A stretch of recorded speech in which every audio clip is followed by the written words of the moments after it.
What is up? What is up? What is up? What is up, guys, man? Welcome to the pre-snap read. And you already know what it is. Your boy, Mr. Bridges on top. We here with another one, man. We back at it again with another one, man. I'm glad to be back. Y'all glad to see me back, man. We about to talk about some football, talk about some current events. But I cannot do this by myself. I got one of my co-hosts, man. He my dog, but he everybody else dog as far as the organization. He a part of that Q Psi Phi Omega fraternity. Omega man. Sure, the boy from North Carolina. He went to Winston-Salem State, but was turning up on ESPN on First Take. Then he brought his talent down to FAMU. He got so many rings. If he put all his rings on, you think that boy Thanos. My boy, Jerry Good. Sin. What's up, Jay Good?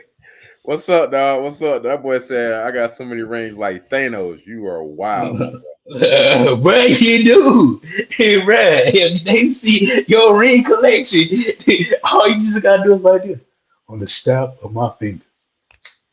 Exactly. That's all you gotta do, my boy.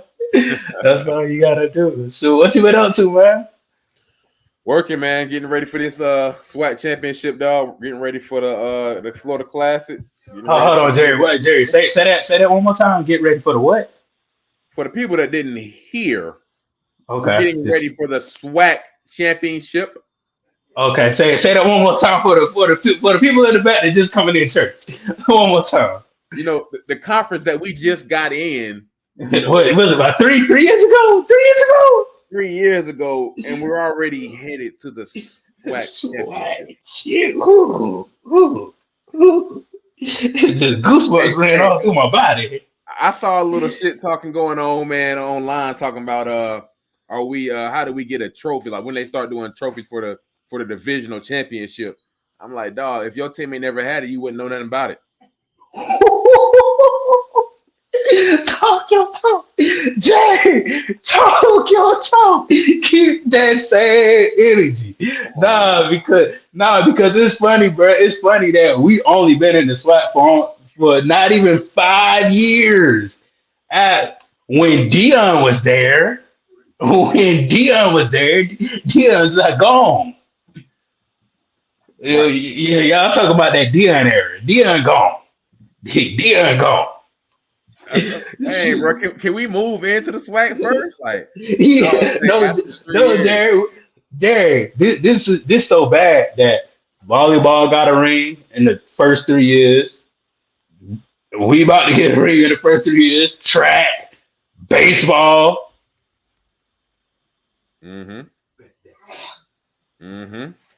It's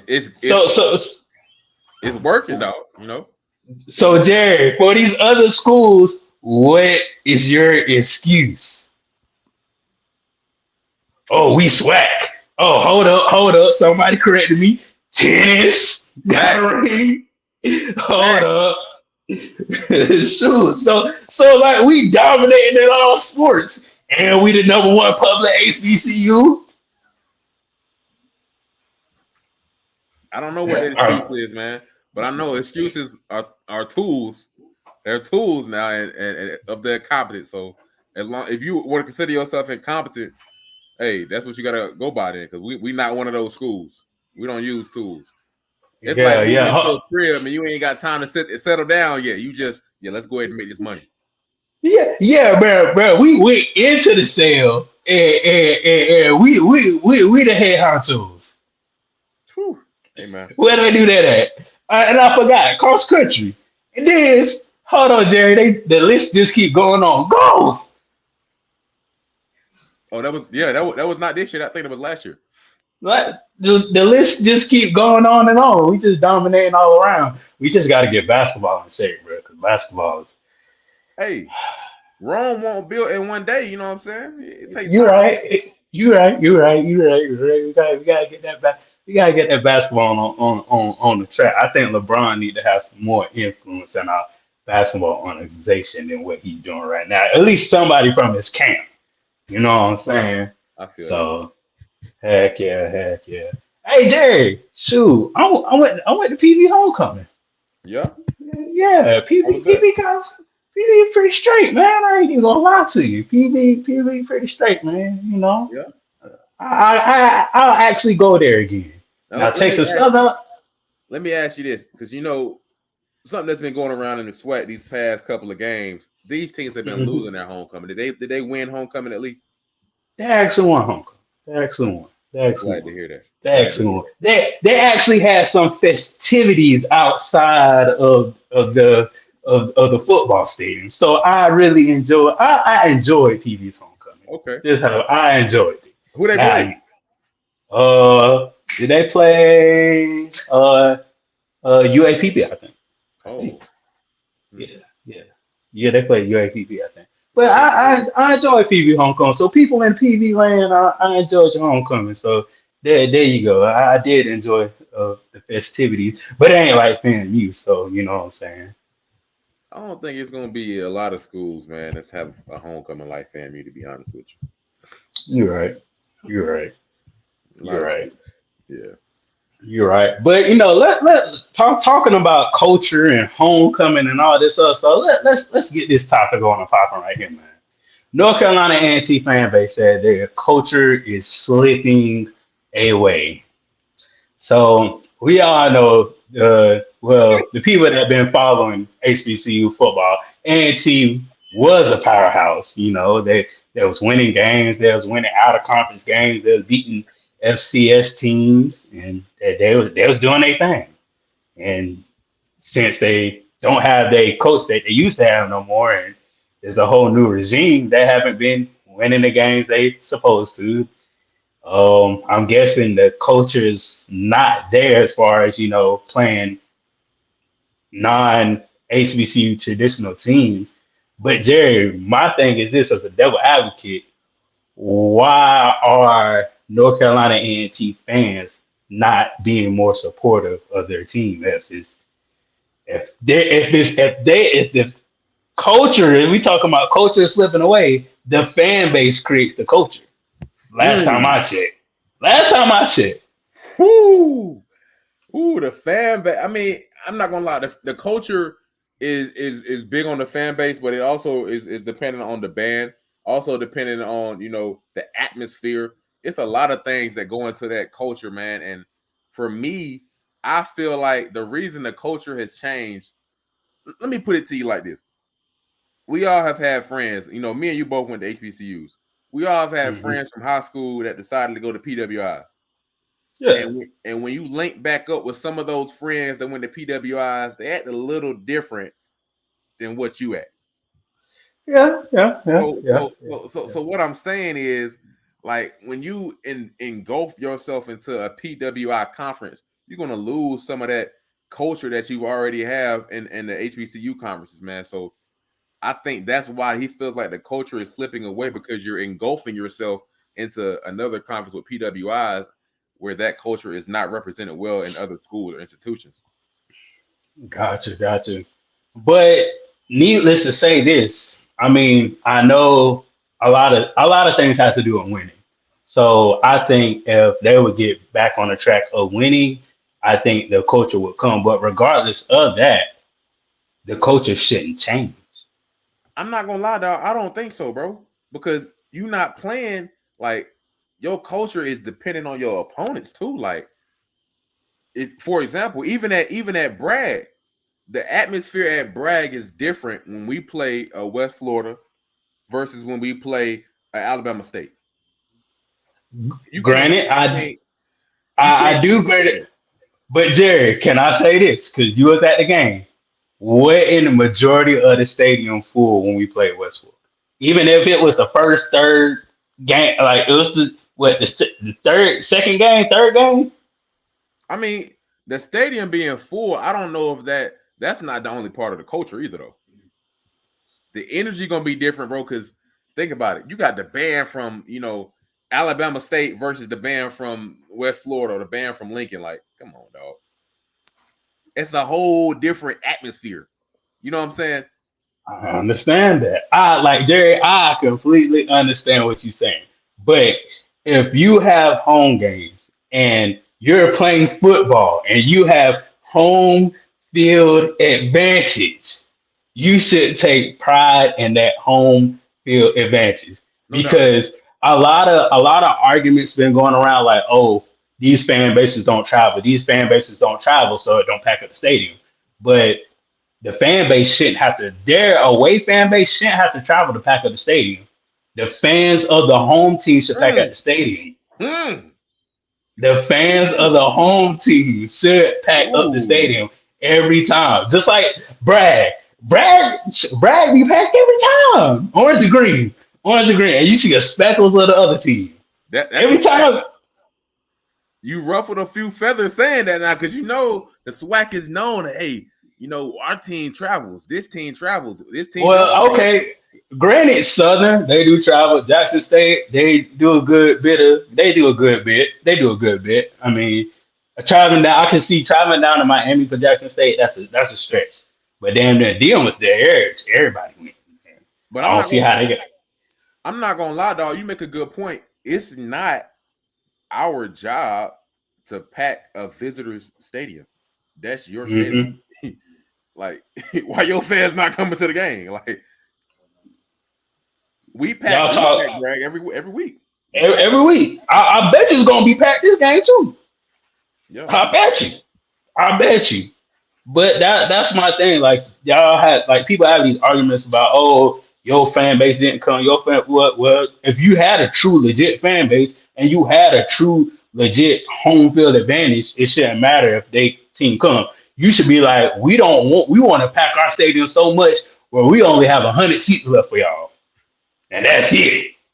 Facts. That's the issue that is on you. It's not our problem to deal with. I hate to even say it like that, but if you can't pack out your own stands because your team is playing, that's not the issue of the visiting team. Definitely. Because I mean, bro, like you come to our game, bro. It's FAMU fans on both sides. Both sides. End zone to end zone. Visitor side where?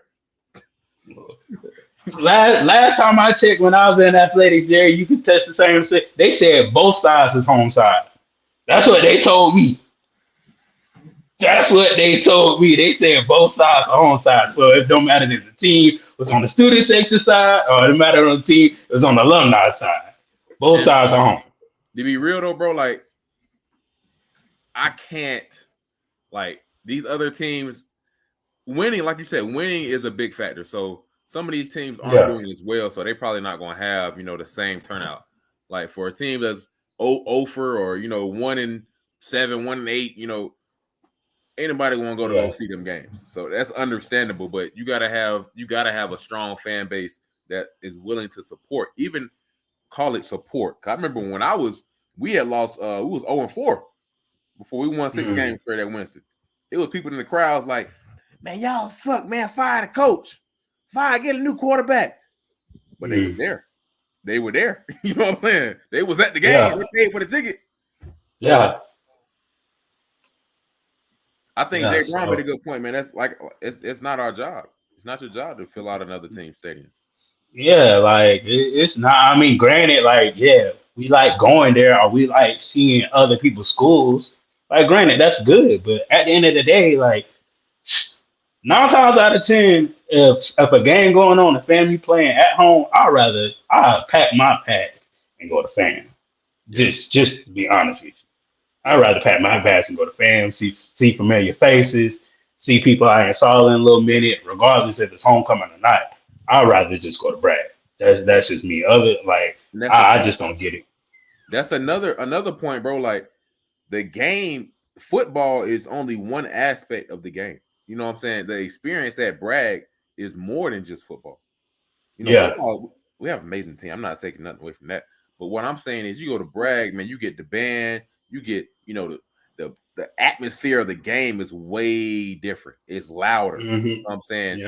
People are dancing all the time. Like it's just a great environment to be in. And some other schools don't have that opportunity. So I mean, I get it. Yeah. I get it. Like I just feel like their fan bases and other HBCU fan bases actually need to come together and be like, hey, let's make this experience. Because the FAMU football experience, like They walking through before the game. They're walking through the crowd before the game, going into the locker room. Then you have a DJing during the game, playing old school and new school music. Mm-hmm. So like you have all these things, just like fan engagement. You have fan engagement during the timeout, so you have different stuff going on. So it's like, why would you not come? You're gonna have a Right. good time. So I mean, the word to North Carolina A&T, higher fan engagement. Shoot, for y'all athletics. I ain't gonna That's lie. I what mean, I. because being from where I'm from, I've been to, I've seen the pinnacle of North Carolina A&T football. So I've Yeah. seen that fan. They had a great culture during that time period. Hmm. It was people there. The band was, doing their thing. It was a great time, dog. But if you gonna change conferences, you know what I'm saying? Like I say, once it's just like I ain't gonna say that. But when you go to PWI, bro, like I said, your friends go to PWI, they act different than people that go to HBCU. So once you intertwine the two, the atmosphere is gonna change, and you're not winning. No, it's not a lot that's gonna be there. Yeah, yeah. You're right. You're right. Well, I guess I ain't hear too many people at Hampton having those problems, and well, they somewhat winning. And Tennessee State sound like they doing well. They sound like they doing good. I think their fans need to be more engaged with Eddie George, but that's a different topic for a different day. You know what I'm saying? So what you saying is primarily just winning? I mean, winning is a big factor. Like winning is a big factor, but if you have a good record, like if you have a 6-3 record, like I feel like your fans should be there supporting. I hear I you, though. mean, like they're winning. They are winning games. Like if y'all can't be in the stands, be lit, having chance, going crazy, like what's the I hear point you. of going to the football game, bro? What is the point of going to a football game just sitting there like this the whole time? And you get a touchdown, you finally clap your hands, get up and say, "Hey!" Nah, they ain't a football game. Just like me and you had a conversation at homecoming, bro. I was like, bro, if I was a basketball coach at FAMU, I told you, I would pay about 50. I'll pay about 5 white boys to put FAMU on their chest and an exclamation mark. And I was like, bring friends. I don't care where y'all find them friends at. Bring friends. And every home game, I'm paying them. I'm telling you, you got to do something to get your fans engaged. We all know as black people, when we see some white boys painted up, we want to look and see what the hell going on.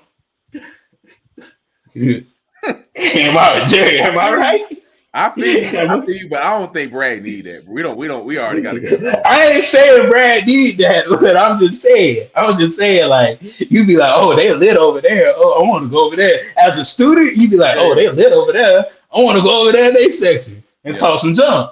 You know what I'm saying? So like, I don't know, you gotta make some shake, man. I don't know. I think leaving the conference, dog, it's a better financial in the long run, but you're gonna have these struggles from the jump. Like, it's just hard to mix the two, dog, a HBCU atmosphere and the PWI atmosphere. Like, it's like your car ain't gonna run if you mixing oil and water. Yeah. So I don't know, man. I just feel like if they would have stayed, of course they'll have the culture, but from a financial standpoint, and the end goal is to be an FBS. You got to do what you got to do. You're going to have to get through these hard times. Yeah. Just like, winning is a big factor, so can't say it about that. But, moving on to the next topic, man. Moving on to the next topic. Right here, right here, right here. Hold up. The Raiders. Raiders are the only NFL team that has a black coach, a black general manager, and a black president. So, little black history thing going on right here. Jerry, how you feel about this, man? Hey, man, I'm all for it, man. I really want it to be a good team because right now the Raiders are not really a great team. They're actually struggling tremendously. So I would hate for it to be like this is just the guinea pig, and then people are saying, well, this team ain't doing good because they got a black GM. They got black folks everywhere, black coach, black president. You need to get somebody out there if you want to win some football game. You know what I'm saying? It's breeding opportunity to say to be a scapegoat.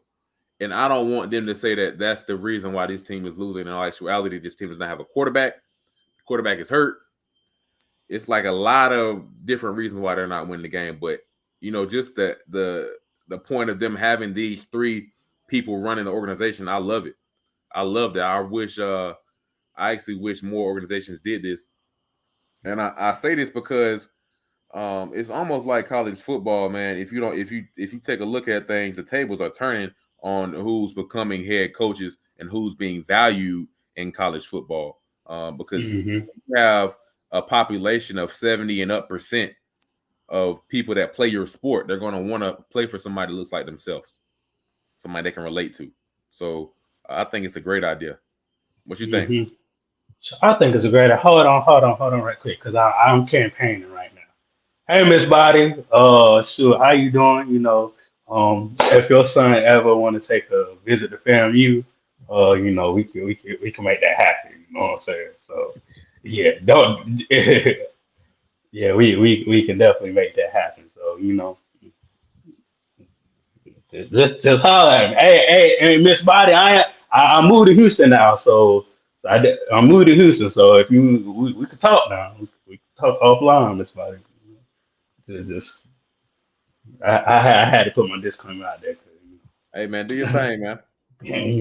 Jerry can't talk when that happens, but I'm the mouth. Don't want to get Jerry choked. But for the I almost said Oakland Raiders. So for the Raiders, man, Las Vegas Raiders. For the Las Vegas Raiders, man, I think this is a huge step up, a huge acknowledgement to their organization. Just knowing that they have 80% or 90% of the team is black. Like you can't get around that. And seeing black faces, man, like that's upper management is kind of for being a black person, it's kind of like a sigh of relief. Like, okay, I can act myself, or okay, I can do this, or okay, I can do this. Or I don't have to code switch when I'm talking to the general manager. I don't have to code switch when I'm talking to the president. I can be myself, and they're not going to judge me because either they came up from the same background I came up, or they know what it took for me to get here. So, like for the Raiders, I think that's a tremendous part as far as the owner. Like I feel like the owner has a big part to do it, and the owner's white, right. So he doesn't mind hiring ethnicity people in higher places. That's a big testament to him, because not a lot of owners would do this. We just had a couple of weeks ago the first black quarterback to win a game in the New York Giants uniform in 100 years. In 100 years, yes, like you said, wow. So like just knowing him and knowing who he hired and who he putting in place, he's putting the right people in place at the right job, because the president been there. I'm pretty sure the general manager been now they got a black coach, and hopefully he can win a couple of games so he can solidify himself as that coach going on for next year, because it looks like they're playing. They look like a whole different team. When the black head coach came in, it looked like a whole different team. And when I tell you, bro, it's a different energy that black coaches give off. And this is nothing against the white coaches. It's just black people have a different energy about. Like, we're charismatic, very energized, very in tune to what's going on, very emotional. And sometimes that's what you need as an athlete to receive from your coaches to do well in the game. Like, if you just say, "Hey guys, go out there and win, go fight, win," anybody get hyped. Like, you really gotta be in tune. Like, you gotta talk to them like you talking to them at home. Hey, look at this shit together. God damn it. Yeah, let's go. Yeah. They need that, bro, because like especially in college, man, because if you going away from home, some people sometimes it's their first time being away from home, man. So if you don't have a black face that looks like yours to step in the father figure role, you might stray off and do the wrong thing. Right. So The same can be said NFL, bro, because it's their first time making millions of dollars, bro. And most of the time, these coaches in the NFL have played NFL ball, so they can give you financial advice. They can be, your therapist. They can be your father figure. They can be anybody that you want them to be, which is outside of being a coach. And sometimes, the other coaches that are not of different races can't do that. Can't relate to you. Yeah. Then like it's crazy because like I had a couple of black coaches and I had a couple of white coaches, and we all know we always gravitate to me because I'm 9 times out of 10 I'm gonna gravitate to the black coach, but for me I see it differently. Like I'm gonna gravitate to the coach that's have it the best for me. If I'm like I was a wide receiver and I gravitated to my defense coordinator. He was white. He was a white old soul, but he treated everybody the same. So I can attest to that. Having a black coach, you look up to that black figure. He's like your dad, because I know a lot of players that play at FAMU, they look up to Coach Willie like, hey, he family. Like, yeah, he there when I need him. So I definitely understand that. And when you have black people in high positions, and when you're in trouble, 9 times out of 10, black gonna look out for black, and they ain't gonna throw you underneath the bus. Yeah. So yeah, definitely. But that can be, I don't know, that's a double-edged sword too, man. Because if you get in trouble in the real world, what's gonna happen? You know what I'm saying? If you don't learn to take care of your business now, when you get in the real world and you looking for that black figure and it's not there, now what? Now you're really gonna be hurt. Yeah, you're right about that. You're right about that, bro. So, that's a bar. Yeah, that's a bar, Jerry. That is a bar. Sure. But right here, man, I'm gonna talk about this next topic right here, man. Junior Maritovich will be starting this week for FAMU, bro. A lot of people have been saying a lot of things about, is this a good thing? Is this a bad thing? Jerry, how do you feel about this, man? I think it's a great decision, man. We've already solidified our position in the SWAC championship. So you don't want to get your starting quarterback, which is Moose. You don't want to get him hurt. So you're playing in a Division II school. It's the perfect opportunity for you to see what Junior has to offer, bring to the table for next year. You got other guys on the team that have been waiting all years to get a chance to play. It's a guy, man, that plays running back, man, that has shown flashes all year. So I'm expecting them to play guys, that like, Leland Will Hoyt, a guy that's been flashing here and there. It's receivers that haven't been getting a lot of playing time. We have great depth, man. So we have receivers that have not been getting playing time. They'll probably get a lot of playing time this game to get a lot of film. So you can also, kind of see if, can these guys even get in the game and hang with our type of competition and flow in our offense. So I think it's a great idea, man. I think it's smart. Definitely. And here's like me playing devil advocates. Like it's a couple of things. Like for me, will Jeremy get out the groove that he's in now? Because we're clicking on all cylinders. We finally reached the 40 mark as far as scoring 40 points. Will the offense look different coming on next week when we go to the Classic? Then my thing is this: will he knock the rust off, or will this rest be helpful for Jeremy and some other athletes that have been playing all year that's nicked up and banging? Because sometimes when you come back from that little break, you got to knock the rust off the first 2 quarters, and first 2 quarters may be too late. Then now you're in the dogfight. So I think about that too. Then this thing, like for the second string people, like this is set up for you to shine, to solidify your spot for next year. Like you get your first string to rest, you put your second string out there, and y'all say, hey, I got to play. I got to fight for a starting position next year. Because when we look at this film, and when we come back from camp, or we come back from spring ball, this gonna solidify you for starting. Hey, look, man, if you a baller, this is the perfect opportunity for you because if you've been asking to play all year, you know, like, man, coach, put me in the game, put me in the game, coach, put me in the game. And now this is your opportunity to get in a start and play the whole game. Play ball. Play ball. Yeah. That's something I loved about like at Winston, man. Like when I played, we were winning by 30, 40 points by halftime. So now the 2s and 3s getting in, getting reps, getting better. Mm-hmm. You know what I'm saying? So if you playing ball, man, you doing your thing, man, you have a solidified spot for next year. Go prove your point. Go prove why you need to be playing right now. Dear Jerry, just a light bulb went off in my head. Was this Willie Simmons playing the whole time when he scheduled this Division II team this late? Was it his plan the whole time to schedule this D2 team so late in the season where where he said, "Oh, I can get some of my players a rest if everything goes the right way." If everything goes the right way. That's the devious plan, my boy. That boy say he gonna put Bridges in the game. Hey, Bridges get in the game, bro.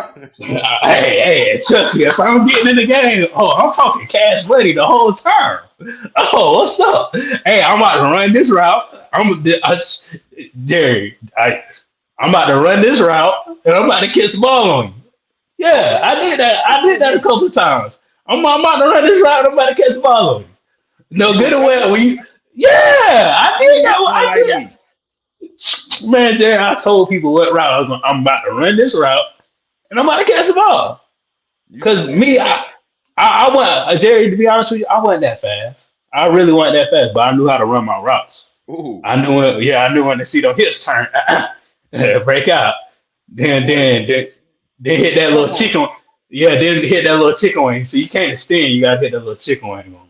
You gotta lean in and hit that chicken wing. I used to do the same thing, bro. Like hit them with the, hey man, y'all know what play is coming. I'm coming at you, DN. Yeah, you know what play coming. Shoot. No, but oh yeah, if I was getting in the game, I'd be the most electrifying man on the field. I'm talking cash money, John. I'm getting a crowd hype every time I catch the ball. Mm-hmm. I'm out there. I'm out there. I don't act no plum fool. I'm out there like I ain't got no home training. So, and let me ask you this, my boy. Do you think so you know we got QB2 in quarterback. Do you think that is a reflection of the whole team? Like everybody's gonna be 2s? That's tough because you don't want the whole starting unit out. That's how I feel. I feel like some players still needs to play because you know what players can focus in mentally and you know what players can't focus in mentally. So the players that just can't flip on that switch like that, you got to have them in there because that may mess up his groove, that may mess up his font, that may mess up his his how the season progressed. Because most of the family players are going up a mountain right now, and we don't want it to stop and go down at the classic. And next thing you know, we're like, damn, we shouldn't rest these players. We should have let them play. I feel like there's certain players that still needs to play so they can still get that game speed and game feel, and so they won't miss a week. Because me and you know, like game speed is different from practice. Game speed is way different from practice. So like I will have half of the second unit, half of the first unit out there. Then like I'll intermix it in the first quarter. And after the second quarter, I'll probably take my first string out. Yeah, I feel you. But you gotta think though, man. You know, if they did rest everybody, this is not the first game that's gonna happen. You know what I'm saying? So I mean, it's not the last game. So you know, after the classic, it's 2 weeks off. So the game is on, I think, 18th, and then December 2nd is when the SWAC championship, and then God willing, we make Celebration Bowl. It's another 2 weeks, so it's gonna be breaks.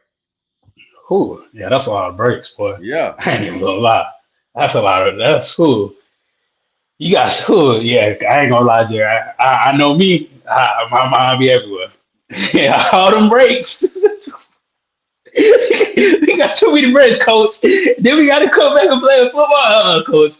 They need to do something about that. That's a lot, though. God, that's a lot. I'm trying to even figure out how to even practice that.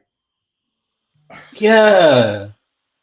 Like, do you Man, you have to do a whole lot of team building, bro. And in between those times, you have to do a whole lot of team building. That's the only thing I can think of, man. You because have to. people get hurt in practice too, bro. Like it ain't just games. Yeah. So I Yeah. mean, do you do like one day full pads, the next day, shells and shorts? It's Yeah. I think this time of the year, man, it's kind of like you do. I know and when I was playing ball, we did one day, hitting, and then the next we was just, running through. Like it would be like it would get lighter. Yeah. But at first, it was 2 days of hitting, and then it would get lighter. But as the season went on, you do one day, and then like you get to the SWAC, like not SWAC, but the CIAA championship, we'll do, just one day hitting and just chill and shirts and shorts the rest of the week. I mean, if you don't know how to tackle by then, you don't know the plays by then, you ain't gonna know how to play. You ain't gonna know it. Well, your asshole special teams. You want to be a special team specialist. All I want you to do is run and tackle. Run and tackle or run and block. It's only two things to do on special teams. Block, running, and tackling. There's only three things. So you can't forget that. Fact. So you can't forget that. Yeah, you ain't got it down by now, boy. Yeah, you're a special team specialist. Yeah. Well, we all need them special team specialists, man. Let's talk about these games last week, man. Tennessee State 21, Charleston Southern 35. It's kind of disappointing to me, man. I've been rooting for my Tennessee State, man. I've been rooting for Eddie George, but it was a good game, though. It was a good game. Charleston Southern is a pretty good team, man. Like I think this is. I said pretty good. I ain't gonna say that, oh they ain't the shit, but they just pretty good. Exactly. That's what I said. I said, dang man, like I said the same thing too. They're in conference play. I think Tennessee State. I think they lost two conference games already. So yeah, they're in the middle of the pack right now. So hopefully Tennessee State can rebound back and win this next game and try to get a couple more dubs underneath their belts and make that winning record look good for Eddie George. This Charleston Southern, bro, they 4-5. That's what they are alright team. They're pretty good. They alright. Like they ain't the best. They ain't the best in sliced bread, but they're just alright. No. Before they played Tennessee State, they were 3-5. Yeah. Well, they middle of the season. They probably cranking up. I don't know, Jerry. You know how in the middle of the season you start cranking up in conference play. So when in November start coming in the middle of the season? Hey, how many more games they got? How many more games they got, Jerry? They at least got like a couple more. I know they got like 4 or 5. I think they got like 4. Do they got 4? They got 4 or 3. Do they got 4 or 3? That's what I'm asking. 4 or 3. Oh, they got a weird because they in the Big South. They only that's what I'm saying. They only played one conference game. That's weird. The Big South. Oh, the big, because you know why it looks like that? Because it's the Big South and OVC. Yeah. Gardner Webb, Robert Morris. It says they only played one conference game. Because they combined those conferences together and okay, I know what they did. Yeah, they did. Yeah. So basically like SWAC West and SWAC, like when we play Southern. Yeah, when we play Southern, it's not a conference game, but it is a conference game, but it doesn't count to you. Yeah, that's okay. That's what they got going. They need to go ahead and combine it because they only got 4 teams in that, in that conference. Yeah, so that's boo boo. Hampton 42, man, 35. Glad Hampton is actually putting up points, actually winning games. Running back showed out. He on the awards again. So he carried the team on his back again, playing an all right team. So Hampton did their thing, got the W's. Jerry, how you feel about Hampton? This Hampton team's growing on me, man. They're growing on me every week. I think we had them ranked top 4 or 5 last week, if I'm not mistaken. I think these wins, man, you scoring 42 points, man. You all right. Yeah. Yeah. But my thing is you don't know what team's gonna show up. Yeah. You don't know what Hampton team going to show up, bro. I think all Hampton really need is solidify that quarterback position. They be straight, man. Hampton will be a team that like, oh shit, I don't know, I don't want to play Handy. Nah, we good. We can just Yeah, I mean the thing is though, bro, like you when you were running team, like if you come into a team that's great against stopping the run, it's like, man, what do? You can't throw the ball, so now we'll just lose a 17-7. You know what I'm saying? Like it's a slippery slope, dog. yeah. So man, so I think if Hampton find a legit quarterback, man, and they have receivers that they can catch the ball and get upfield, man, this that would be a whole different team next year as far as just Hampton football, the real HU. Because they won the battle, the real HU. You know what I'm saying? Sorry. And what's up? I didn't realize how many teams were in that conference. Oh yeah, it's like it's more than 10. What? Yeah, bro, it's more than 10. 7, 8, 9, 10, 11, 12, 13, 14, 15.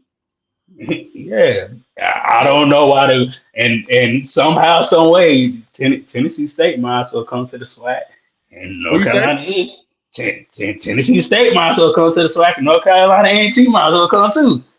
I ain't gonna lie, bro. I want some schools to go back to MEAC. Like, to be real with you, because MEAC, as a they got it too easy, bro. It's too easy. Like them 16s, bro. Come on, it's cupcake. Yeah, it's cupcake. But at the same time, if you're a great team, if you're a North Carolina Central, it gives you an advantage. And I say it gives you an advantage because you have the opportunity to create your own schedule.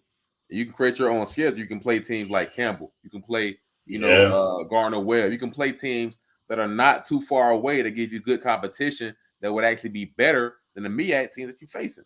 So now, you know what I'm saying, in November, December, when you playing conference championship, it's like, well, shoot, we already ready. We good.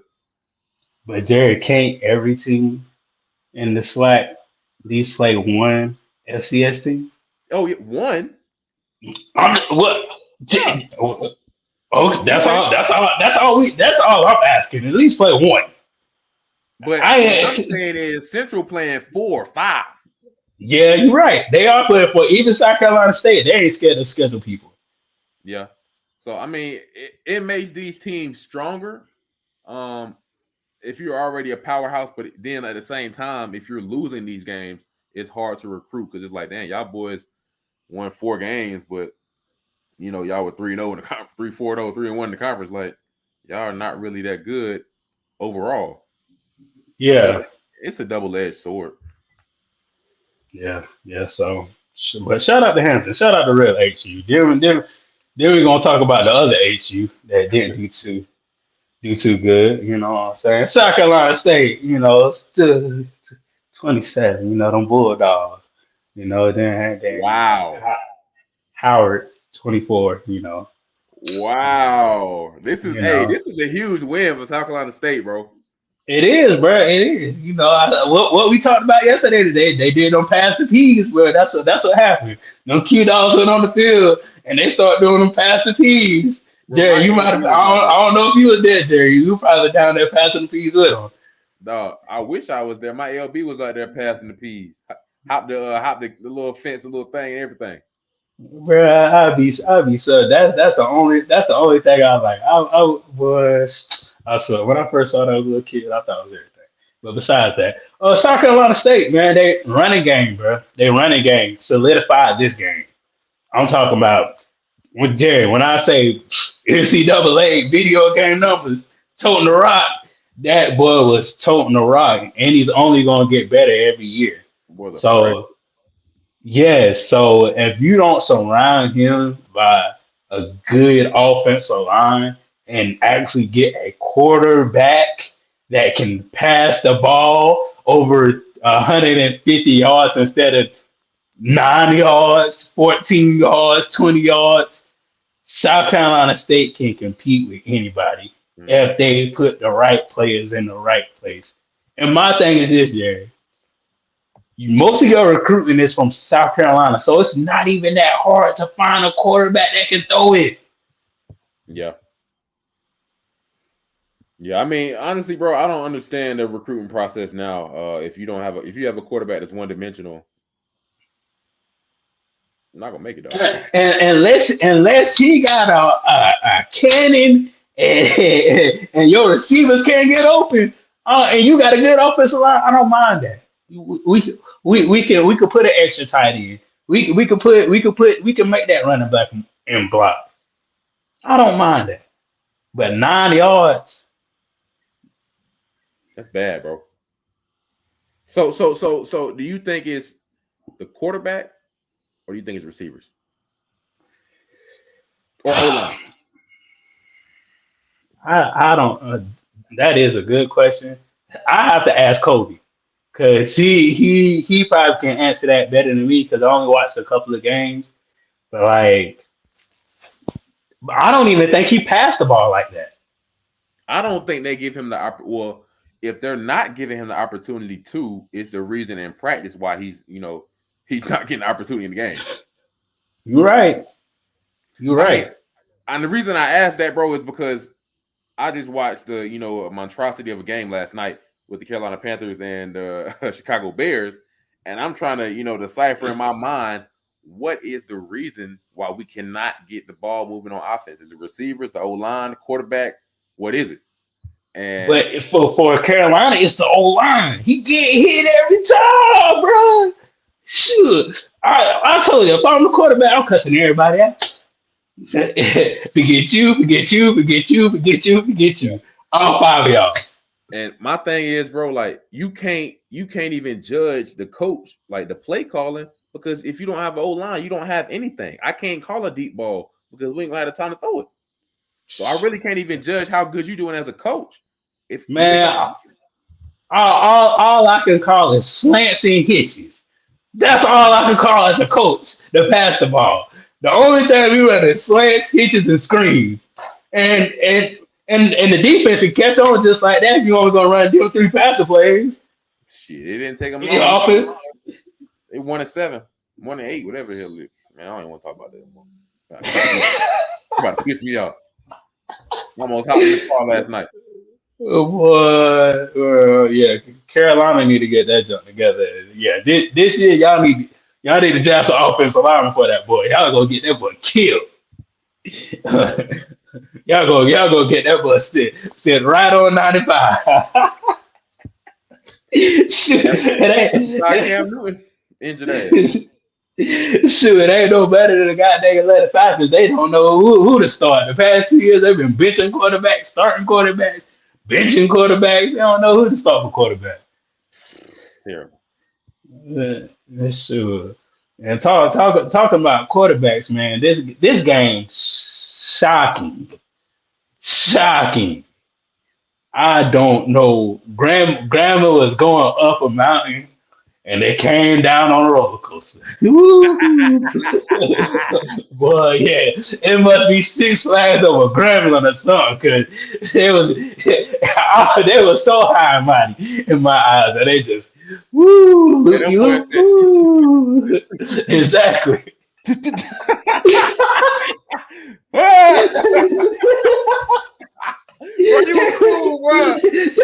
They went downhill and then they turned on the side. They turned back on the side. They ride about to stop real soon, bro, because the season's about over with. Hey, go ahead and send them a letter, boy. Keep all hands and feet inside of the bride at all times. Boy, make sure your seatbelt fastened and the railing come down on you tight. If the railing not down on you tight, please ask one of us so we can help you. Shoot, I'm telling you, boy. Yeah, man. Jerry, I think the only thing I can say, Jerry, I mean, Alabama State does have a good defense, but you have Miles Crowley. You have you have a good quarterback. So why isn't you have a good running game? Why isn't your offense click? Why isn't it not clicking? Like I don't understand. Like you are offensive person. You're an offensive minded coach. So what is going on? Man, like I said, bro, after watching that game last night with my boys, I don't know who's the offensive minded coach because I think they're throwing these labels out to anybody. If you played offense, you offensive minded coach. No, that's not what that means. Oh God. I think these titles of offensive minded, defensive minded need to be earned by your record and how many points you put up and how many points you do not give up. Oh. So okay. So Alabama State got a defensive minded coach because they kind of could. Okay, so we can say that because they ain't got no offense. Well, they only offense is Keyshawn Johnson. He the only offensive minded guy on the team right now. Yeah, Keyshawn. He can catch a cold. He can catch ice. He can catch fish. He can catch a brick. He catch everything. So that's the only offensive minded on that team. That guy. But my thing is this: like you came from you coach the best of the best in the NFL. You should figure out a way somehow to win, somehow to galvanize, somehow to okay, let's get it popping. This is your third. I think this is your third year, right? It is. Yeah, so like there should be no excuses. Even you could look at Eddie George. This is his third year in a harder conference. Dog, my thing is, bro, if you can't score 21 a game, you cannot be considered offensive minded coach. Like average. If you can't average 21, if you can't score 3 touchdowns a game, bro, no. You have been excluded. What they say on Survivor, you have been exiled off the island. You're done. You are done.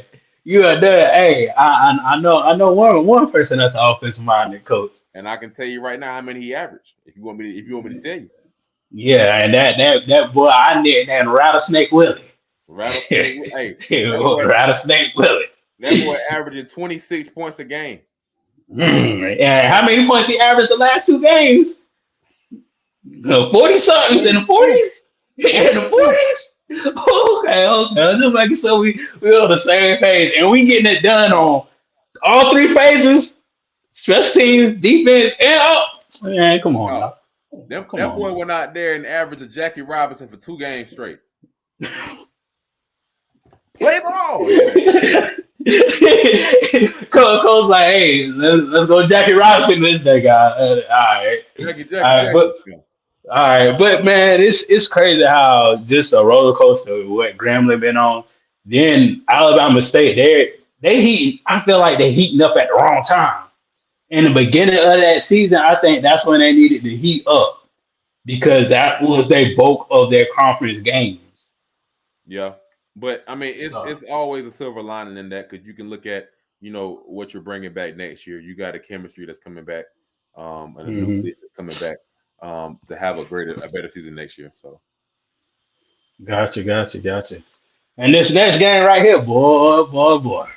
So God, they has beat Jerry. Did you see the play where he physically took away the ball from another grown man and ran it? Like, if you ain't saw that play on Twitter or Instagram, I'm very sorry. I need to go watch. Y'all need to go see that play. Came down physically, said, "This is my lunch. This is my money, and I'm gonna eat it in front of you, and you ain't gonna do nothing about it." That's what basically he did. When I seen the play, all I thought about was Debo. What bite? Y'all ain't gonna help me. You didn't help me that other time we was behind the house. And then granddaddy said he looked at Debo. Debo said, "You want some?" He said, "Nope." That's what happened when he saw him come. He said, "Nope. I learned my lesson. I'm gonna give you the ball." You got it. But yeah, shout out to Alcorn for turning up because this game could have been shaky. This game, I think it was a 50-50 game. I think for me, I thought Southern was gonna pull it out. I ain't even gonna lie. I think I did pick Alcorn, but I thought Southern was gonna pull it out just because of what we just talked about of the offensive Mm-hmm. power that Dooley has. But from hearing from a lot of people that people really don't like Dooley like that, and there's a lot of things going on in that football team that needs to be shed light to. So Yeah. Yeah. yeah, Blood played a subpar game. He didn't play the best game that he had. It just Alcorn just looked dominant on all four phases, man. They just looked dominant, man. I mean, I take a lot of pride in how they won that game because they came into that game knowing that this game is, a big deciding factor of who goes to the SWAC championship. So it's like now they're kind of, they have their own destiny. They can write their own history. They don't have to rely on another team to lose in order to make it to the SWAC championship. So Yeah, that's always a good spot you want to be in, man. So shout out to them. heck yeah, heck yeah. Shout out Alcorn, man. Shit. Nah, like I said, Jerry. I really hope they got Texas Southern this week. Mm-hmm. Then I think they got another game, and I really want to see Alcorn, at Bragg. I really want to see that game, man. I really want to see that game. It's Shoot. like no, if you look at this team, man, it's changed so much since their first game. Mm-hmm. Like the first conference game. When them boys played Yeah. PV, like they lost to PV the first game 23-20. You know what I'm Yeah. saying? This is not the same team that's beating Southern, by 20 points. Yeah, definitely. It's a whole different team. I think they like I said, Jay, they still on that roller coaster. Yeah. I think it was rough getting known because they were trying to figure out who was going to be in the front. When you get on that roller coaster, you're like, bro, I ain't going to be in the front. I'm going to be in the back. Like, nah, get in the front. Yeah, get in front. Nah, I'm going to get in the middle. So you trying to figure out where everybody going to be at in the beginning part. So it was kind of shaky right there, but they going up. They're going up, man. I They think they definitely only going lost. up.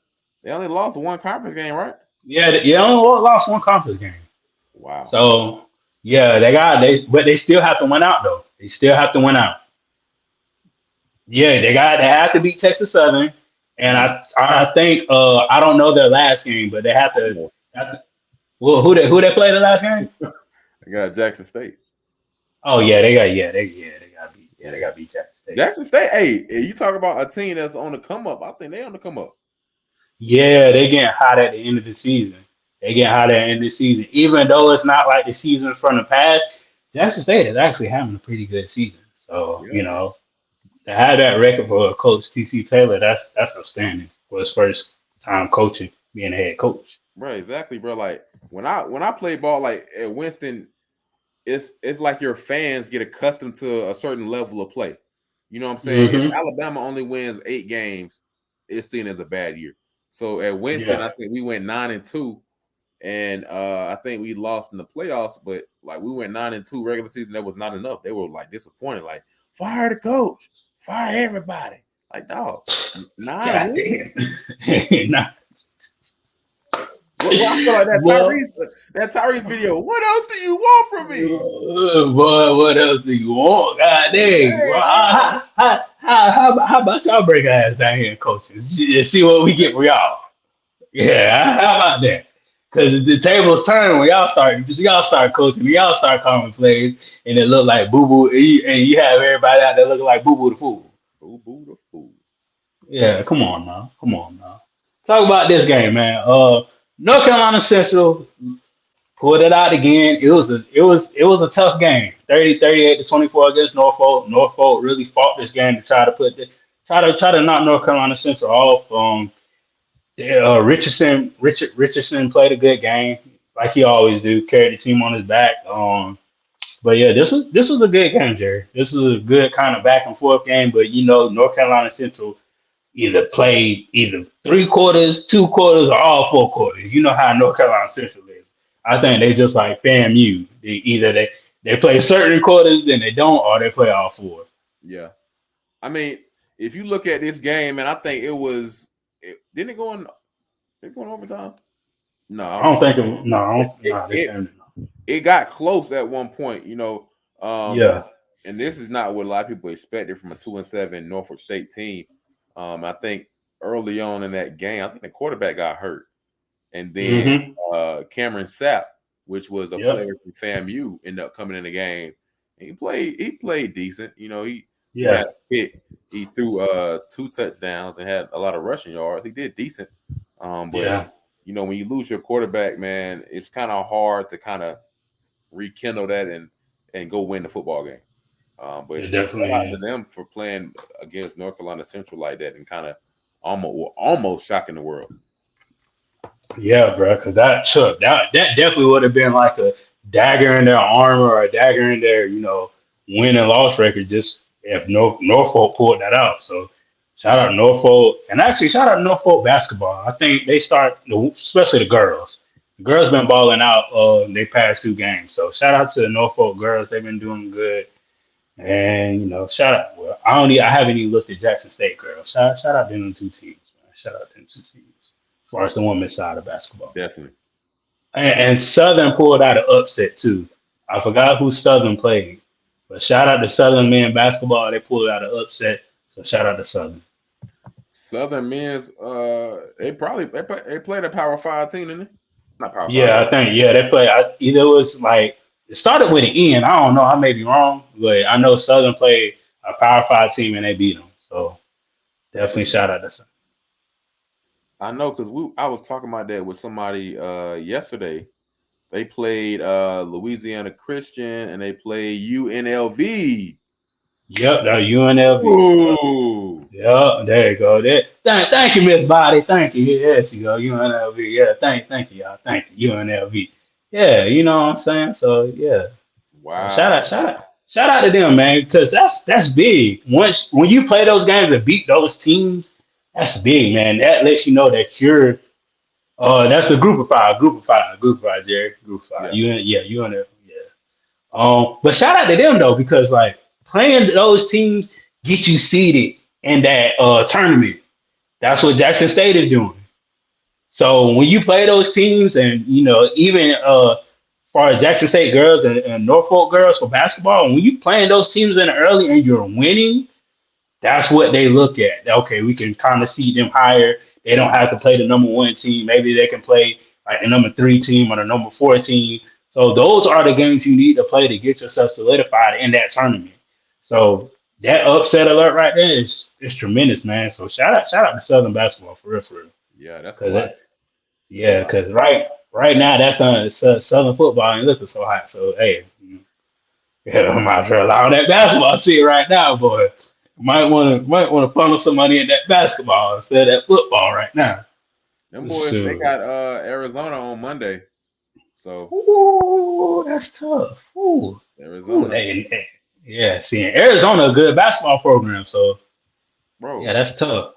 Them boys got a lot of big teams they playing, bro. They got Illinois, Marquette, Mississippi State. That's crazy. Yeah, they trying to work their magic. That's what they trying to do. They trying to work their magic, man. And the only way to work that magic is to schedule these big teams now. Mm-hmm. You have to. So when it comes to that conference play and you win the conference and you win the tournament in the conference, hey, look at my resume. All you just gotta say, look at my resume. You can't put me at number 16. You can't. So shout out to them, man. Shout out to them. And shout out to these other schools that's really playing these top ranked, group of 5, Power 5 schools that they can be beat on any given day. Because basketball is totally different from football. Totally different. It's about who can score the most buckets. If you got a bucket getter on your team, it's about who can score the most buckets. It's a chance. You got a chance. Heck yeah! Unless you coming to the lane against me, I'm gonna foul you like Dennis Rodman every time. So that's crazy. Yeah, I swear. Hey, that was my role when I played ball in high school, bro. Jerry, I swear, I'm foul you like Dennis Rodman. Then Jerry, I won't be the one that's gonna fight you.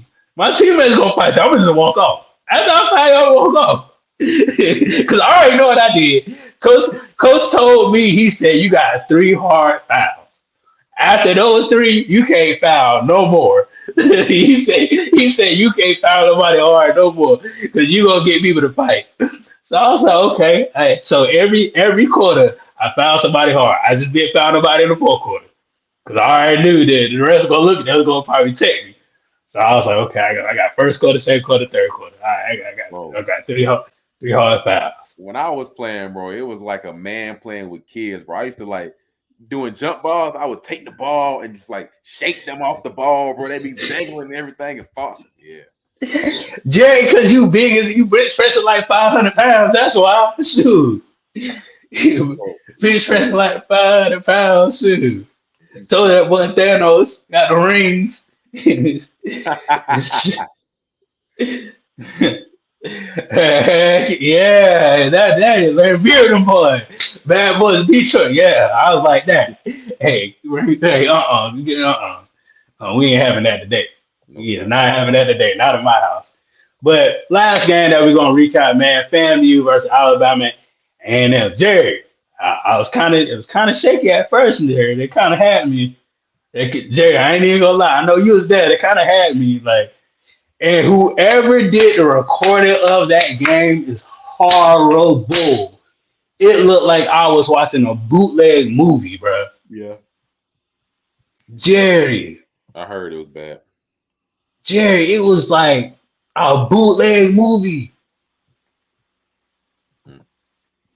I couldn't even see. I knew who he was throwing it to. I couldn't even see the numbers on the jersey. That's how pixified it looked, Jerry. It was bad. Yeah, that's bad, bro.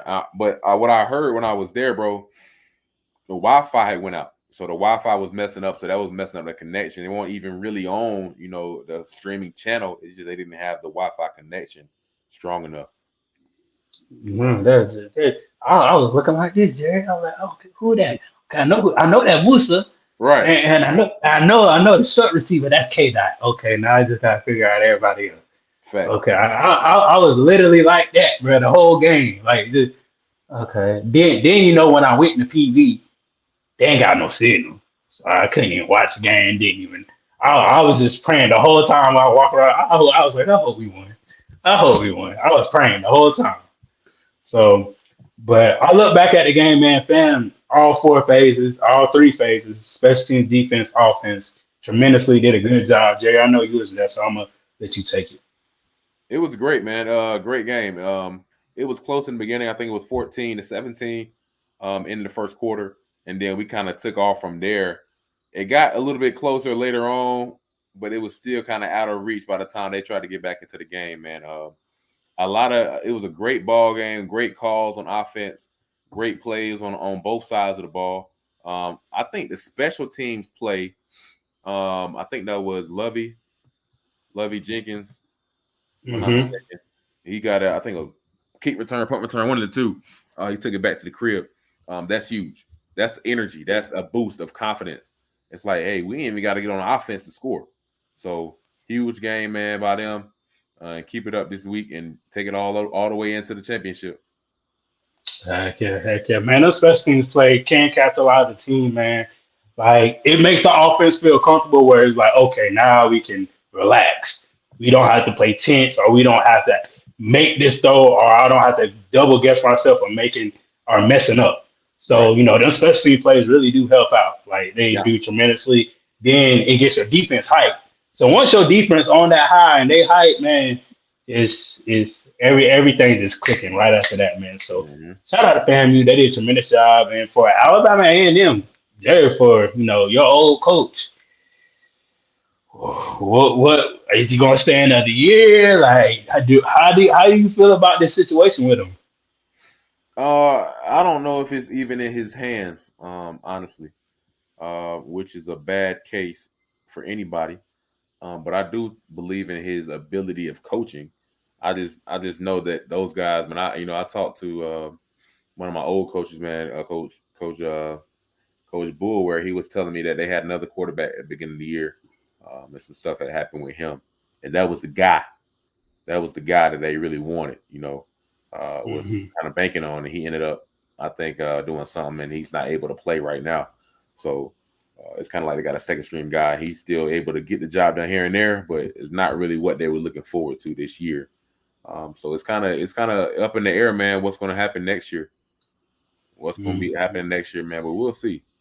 We'll see. Yes. I know Winston-Salem State will probably welcome him back with open arms, but I don't know if he wants to take that route. Definitely. I feel you, Jerry. Just shout out to Benedict College. You know, the only HBCU to go undefeated back to back. I know me and Jerry been have sidebars about, you know, D2 schools and D1 schools and stuff like that. But shout out to Benedict for going undefeated 2 years in a row. Hey, Jerry, I'm 10 toes down on what I say. Like I told you, HBCU to go undefeated back to back. You sure about that? From what I heard, unless you Winston did something like that. I'm pretty sure they did. 2011, 2012. Okay. Them boys went all the way to the round before the national champ, not the conference, the national championship. Okay. 2012, we went to the national championship and lost. Okay, but Jerry, this is my thing. Benedict last year went undefeated. They lost at home in the playoffs. Last year, they did. Went undefeated. They lost at home in the playoffs. First round? First round last year. So when you go undefeated playing these HBCU teams and you're not playing no D2 teams as far as outside the HBCU spectrum, this undefeated season kind of just in the trash because you went undefeated for nothing. Yeah. I mean, you get a conference ring. I mean, everybody like a conference ring. I like conference rings. At the end of the day, go ahead. At the end of the day, you want to win those home playoff games. That's what you're banking on for as far as Division II. If you go undefeated like that, you got to win in the playoffs. Yeah, you do. And they were seeing that they had, you know, a home field. They were a higher ranked team, so they were expected to win that game. Right. It's kind of disheartening that, you know, a lot of our games or conferences, HBCUs are seen as not being as talented as the, you know, PWI conferences. But something I do look forward to, I think Benedict is actually going to this game is the Beach Bowl. I think that is because y'all. What conference is Benedict? The I think SIAC. Yeah, something like that. Yeah. So y'all are playing. Y'all are playing the winner of the CIAA. So it's kind of like Celebration Bowl. But on the Division II level. But what I don't know about that game is I don't know if it has the same stipulations as the Celebration Bowl, where the winner gets X amount of money, which I hope it would because we need that. I think I'll end up playing Virginia Union. But I say Benedict need that money, boy. I ain't even gonna lie to you. Yeah, but hey, like I say, y'all, VU ain't no joke now. VU, they got the leading rusher of all NCAA. Yeah, I saw that, but I ain't gonna lie, Jerry. Benedict need that money. I'm talking about. VU need that money. Yeah. Benedict needed more. Benedict needed more. I'm talking about. I went to school with the slums. I'm proud of Benedict though. Benedict made me, but boy. If you want to go to HBCU, go to Benedict. If you can go to Benedict, you can go anywhere. That's what that lady told me. She was like, you can go to Benedict and you can graduate from Benedict. Oh, you go anywhere. You go anywhere and graduate with a 4.0. Facts. That's what she told me. So yeah, I can't say that about Benedict. But Jerry, we got these power rankings, man. We got these power rankings. Thank y'all for watching. Make sure y'all subscribe to Bridges on Top channel. Make sure you subscribe to Bridges on Top channel. Please subscribe. I like my page to grow so we all can grow as a family. I got all my family content on there so y'all can watch. So please support, please show love. Make sure you subscribe to Scotty page if you haven't already. Make sure you subscribe to IG and Twitter, Pre-Snap Read. weekly rankings, Jerry. What we looking like? We got North Carolina A&T. They've been number one since the beginning of the year. North Carolina who? And you, I mean, no, my bad. I'm sorry. North Carolina Central, not A&T Central. That boy done Oh yeah, my bad. 2000. Yeah, my bad. Yeah, my bad. My bad. Central. FAMU at number 2. Tennessee State. I still got number 3. Alcorn. Alcorn jumped up. Wow. Alcorn jumped up. Wow. My thing is this, Jerry. My thing is this. The next week, Alcorn played Jackson State. This can make or break Alcorn and Jackson State going to that 5-4. Yeah. Then I got Hampton number 6, Alabama State 5-3. Then I got Southern at Southern at 8. Wow. So who's a team that's off the list now that was on before? Was Morgan State? No. Was it PV? I think it was PV. Okay, I understand. Yeah, it's PV. Yeah, it's PV. Howard was never on there.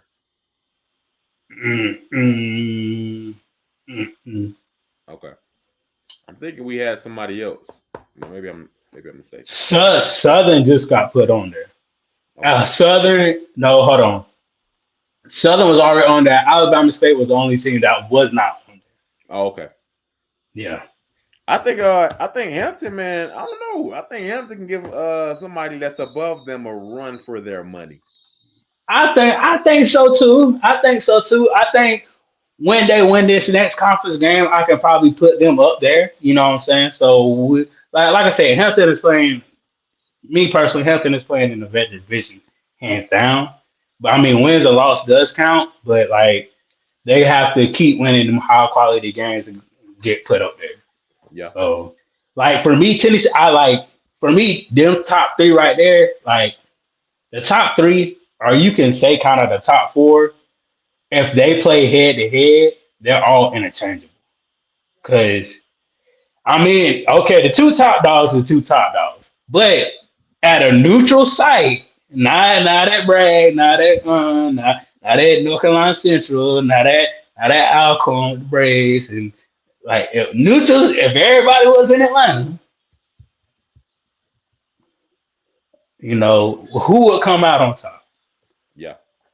Yeah, so you gotta think about it. Jackson State, high and mighty Jackson State with Deion Sanders.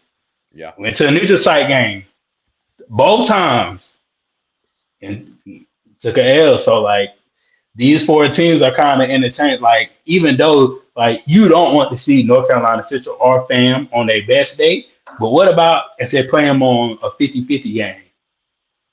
Yeah. You know what I'm saying? So I could say that. I think 1 and 2 are in a league of their own. Yeah, they are. 3 and 4 are in a league of their own too. I don't think. I don't know if Alcorn is. It might be. It might be.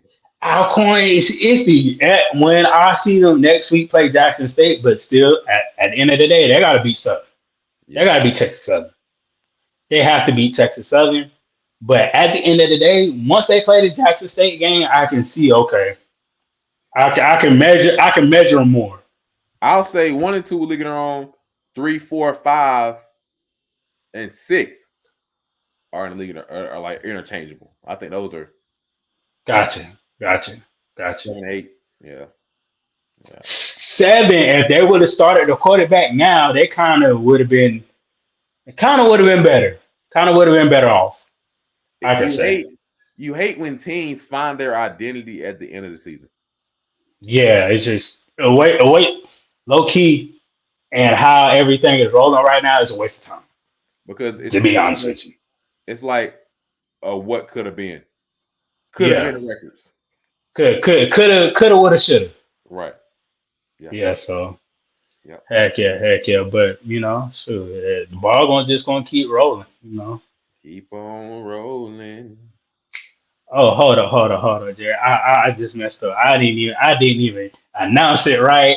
I didn't even tell the people what's going on. I didn't do none of that, Jerry. I didn't do none of that. Come on.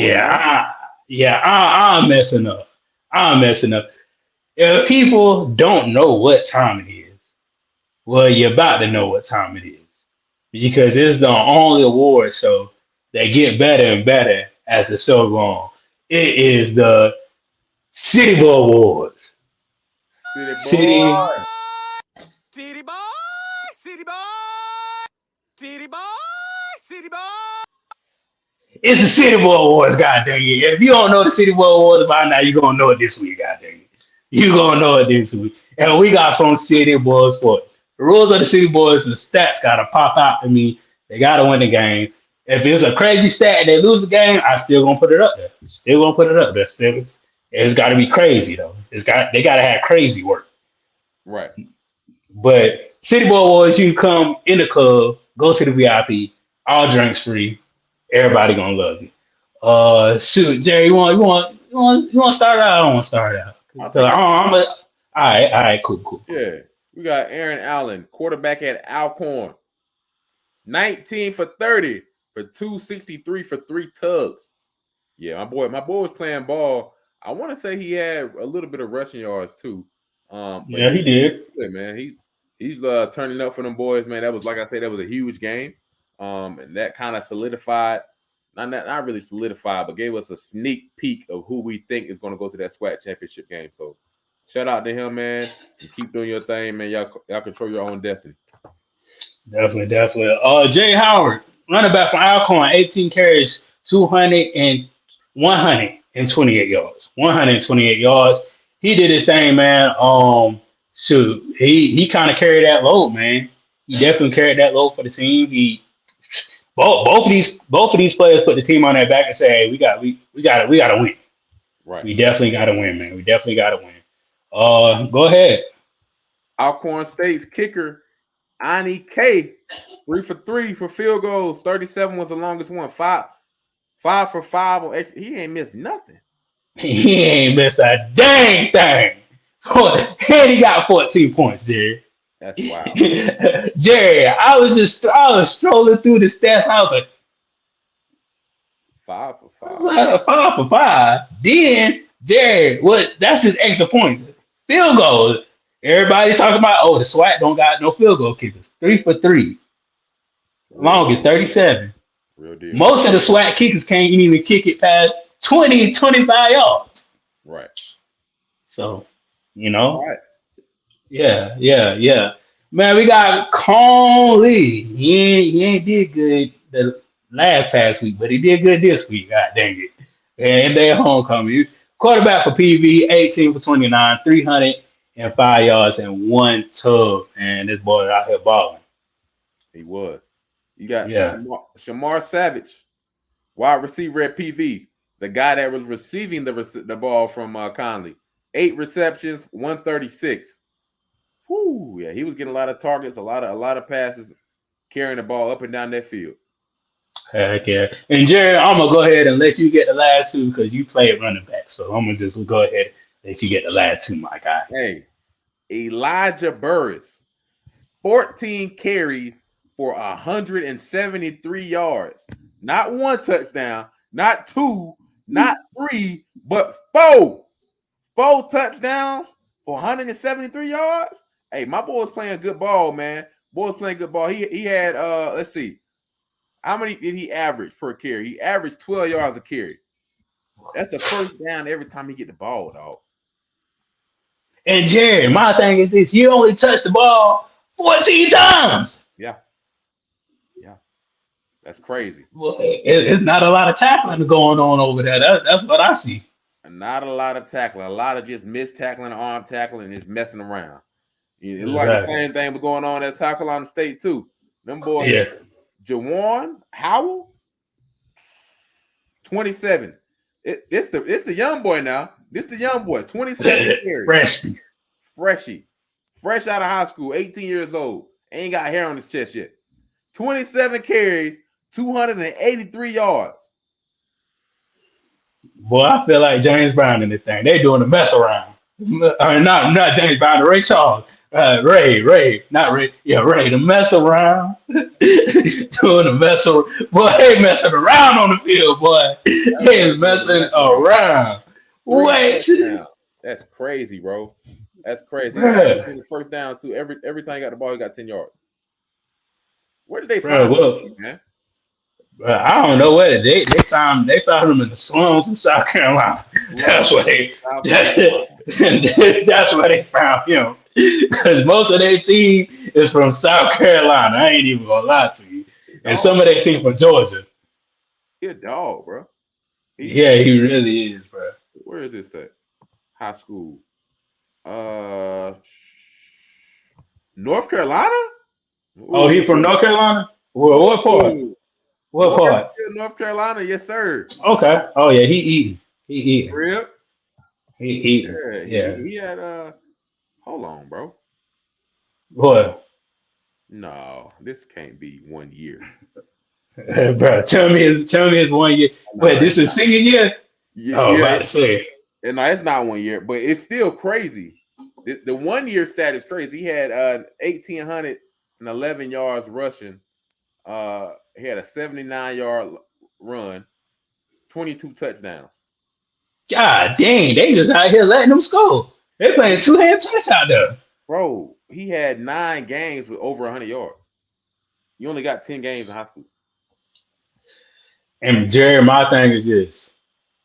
He in North Carolina. He could have went to North Carolina, Tar Heels, Duke, Clemson, Central. South Carolina, to Central. He could have went to Coastal Carolina, Charleston Southern. But he could have went to Wofford, North Carolina, and the list could go on. In this case, this is all teams from Carolina. Yeah. He went to South Carolina State. Bro, he's a dog, bro.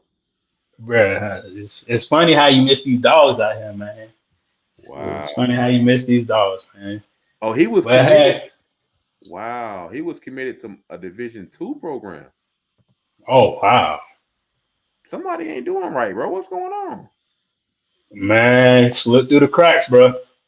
He slipped through the cracks. He had a 3.7 GPA. Come on. Oh, wow. Somebody ain't doing something right now.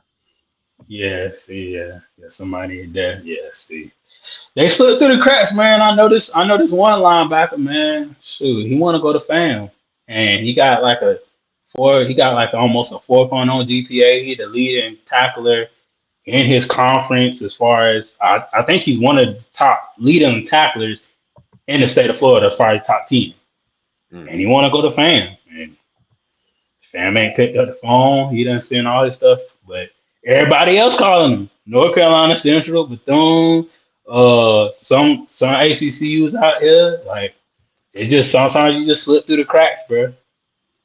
Yeah, he need to keep on reaching out because FAM they're gonna eventually say something. Yeah, so if you're watching my boy, keep on. I ain't gonna say his name public like that, but if you're watching my boy, keep on reaching out. You know who you is. I told you what team to go to. We had a personal conversation, so you already know what it is, my guy. During the season, bro, it's hard to get that traction because they worried about coaching football. It's not like we got special people that all they do is recruit. You know what I'm saying? So I mean, he got to be patient, man. I know if North Carolina Central have gotten on board, it won't be very long before teams in the SWAC get on board too. And where he's at? He's in North Carolina. He in Florida. He in Florida? He's in Florida. Dang, 45 minutes away from Orlando. Wow.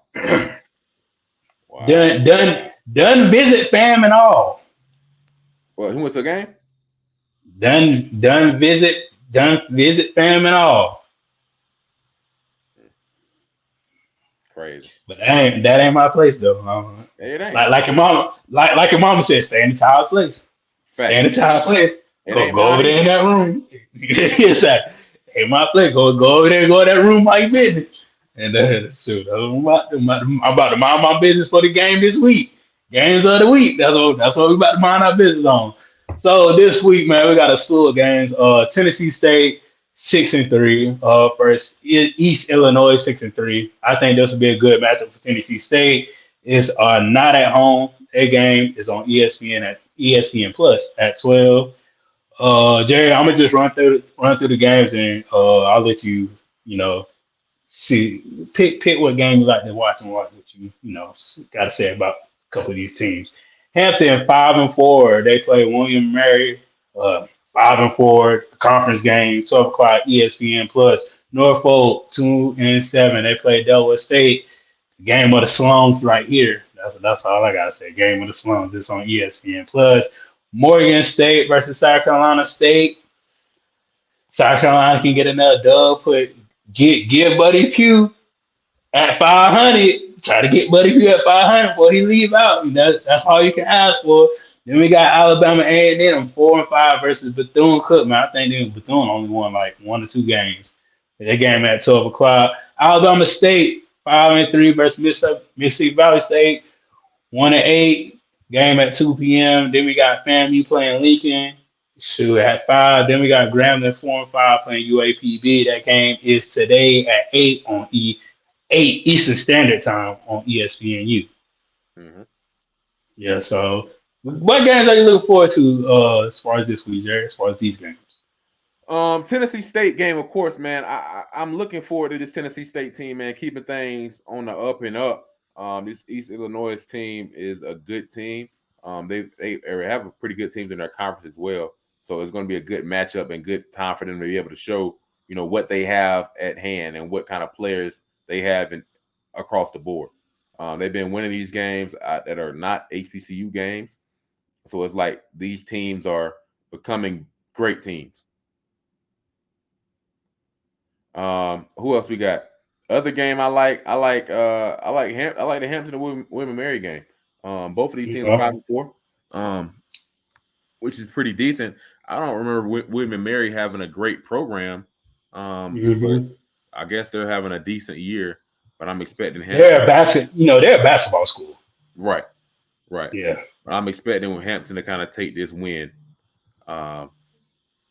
Besides that, I think those are my two highlighted. I actually kind of like the Morgan State South Carolina State game too. That stood out to me as well. Besides that, I think a lot of these teams are one-sided. 0-11.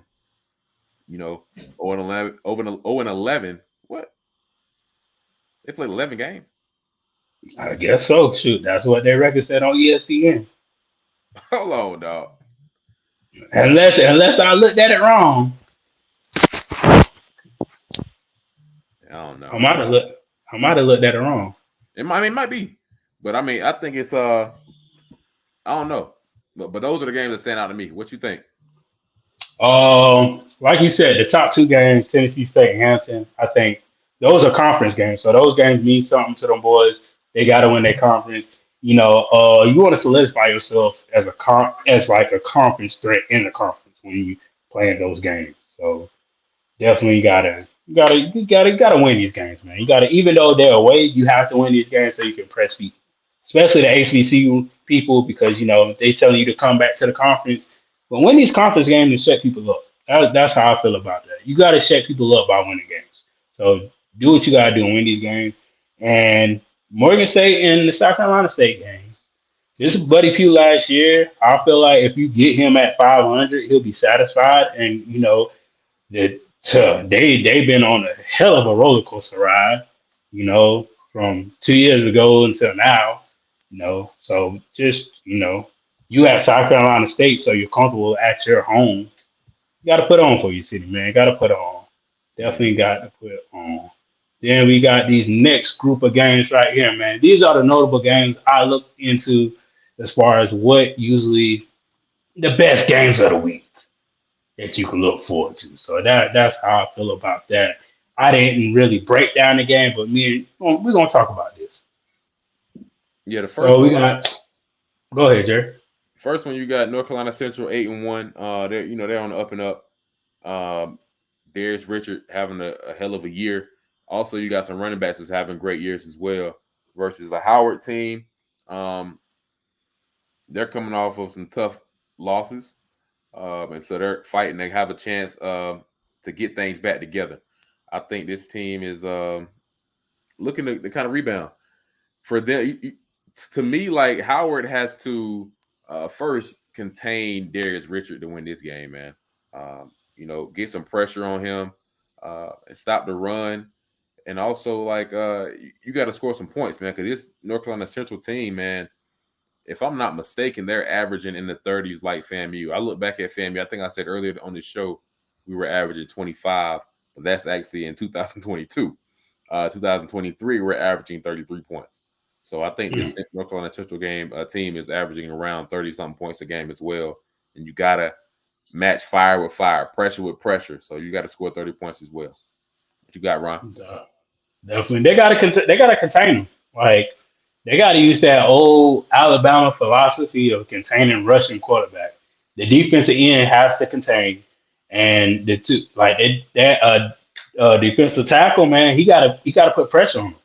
He gotta put pressure on that quarterback. So if you can contain him, that's the best way to help you win the game Mm-hmm. as far as quarterback wise. I mean, you understand he's going to break loose sometimes. He's going to make plays.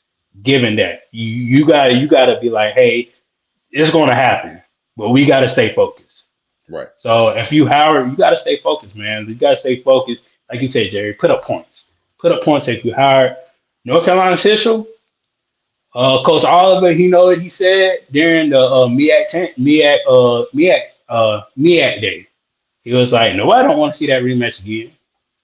So if you want to set them boys up, this is the time to do it. Yep. Co-champs. Get that shit. Get on my nerves every time. Co-champ. I hate when they say that. Y'all just wasted some damn money on a whole bunch of another set of rings. Co-champs. Co-champ. Y'all could have used that damn money for something different. Facts. All them goddamn rings y'all buying. I think that's why we let the damn MEAC. That 4 and 5 co-champs. Yeah. Next game, PV versus Southern. I think this is gonna be a good game right here, man.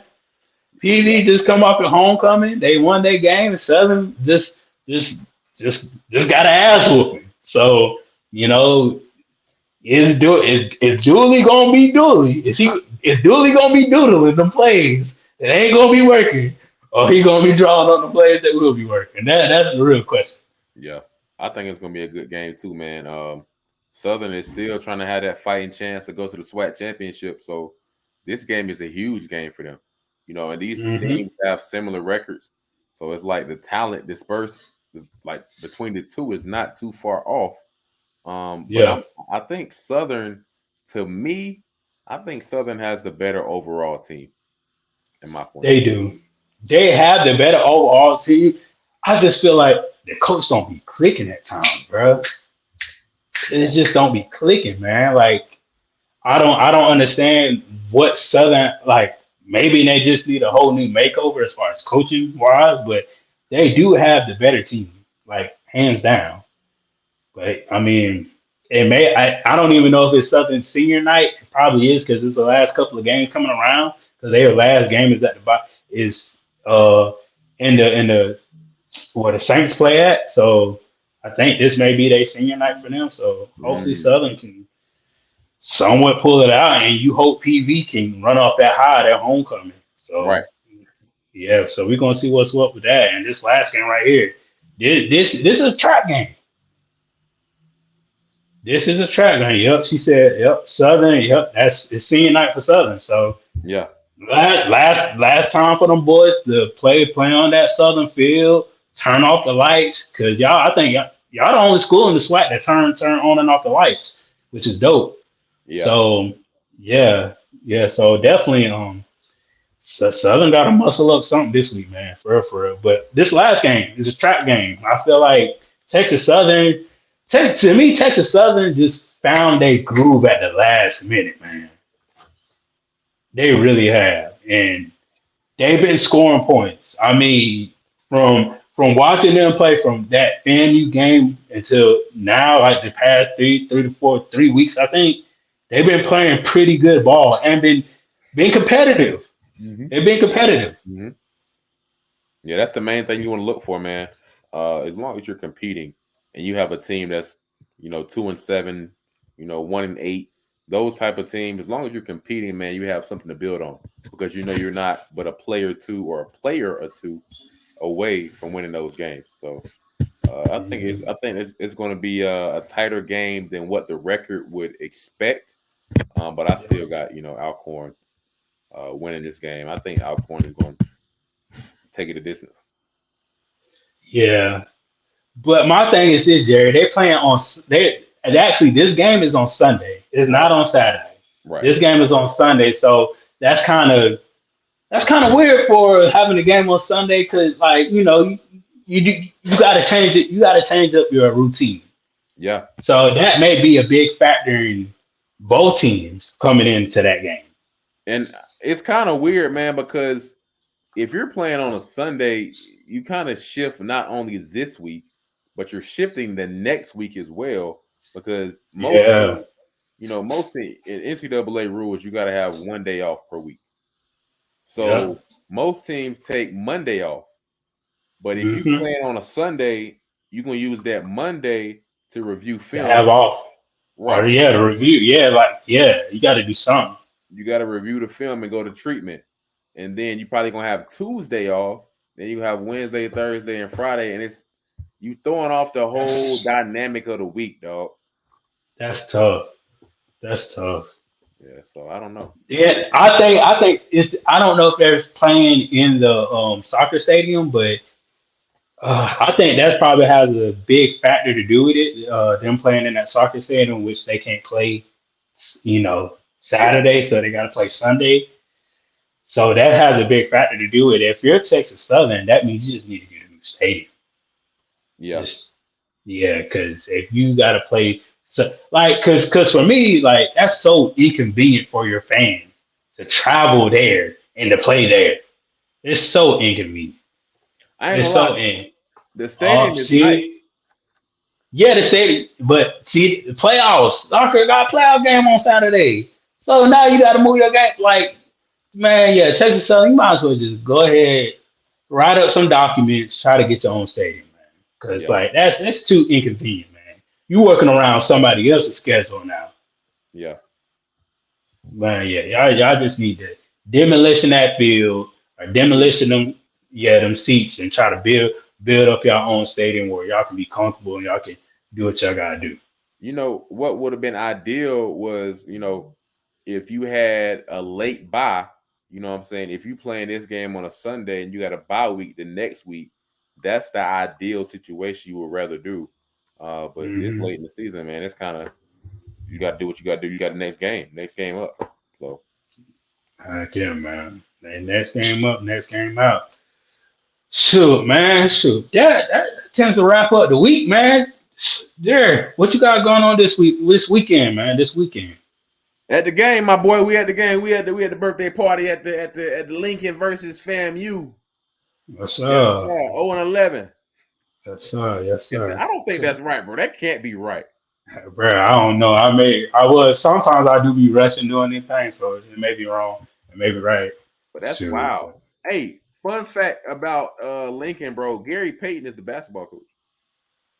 Oh, wow. For real? That's crazy. Oh, wow. Yeah. That's what I got going on, man. Game on Saturday, and then we're getting ready for, after that, the Classic. And then getting ready for the championship game, dog. He's winding down, but he's really picking up. Yeah, definitely gonna be at the Classic game, man. Can't miss the Classic. I'm probably gonna miss the SWAC championship. I ain't even gonna lie to you. It hurt my heart. Yeah, it hurt my heart too. But I will be in Atlanta. I got too many family members in Atlanta to not be in Atlanta. Yes, so I ain't got no excuse. I do not have no excuse to miss Atlanta. Yeah.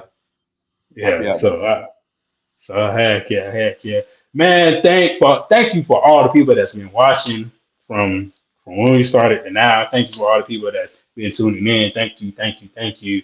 Shout out to Scotty for letting me come on the platform. Shout out my boy Jerry, for putting in his time every week to come on the show.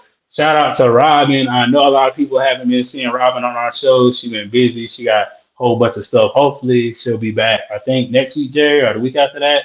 It's something. Mhm. Yeah, so I believe so. She'll be back. You know, she got school, she in law school, she got a whole bunch of stuff going on. So shout out to Robin. And shout out to the Priest Not Read. We've been doing this for a little minute, man. We've been Mhm. doing this for a little minute, man. Yes, sir. Yeah. Oh, good luck with the. That's just how the schedule roll. Hey, being for real, I gotta get you on the show.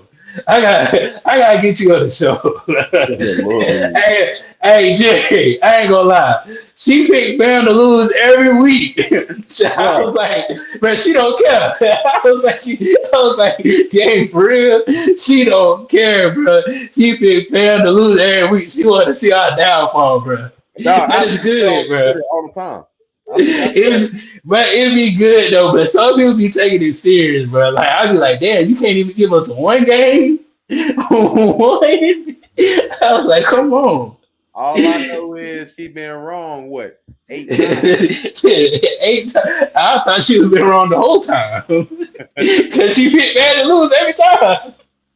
Shoot, but it's all love and games, man. I ain't even gonna lie to you. It's all love and games. Shoot, I love seeing the Twitter tea. 'Cause I think she be having the most tea for real, for real. Mm-hmm. Yeah, QB2 is playing tomorrow. Yeah, QB2 is playing tomorrow.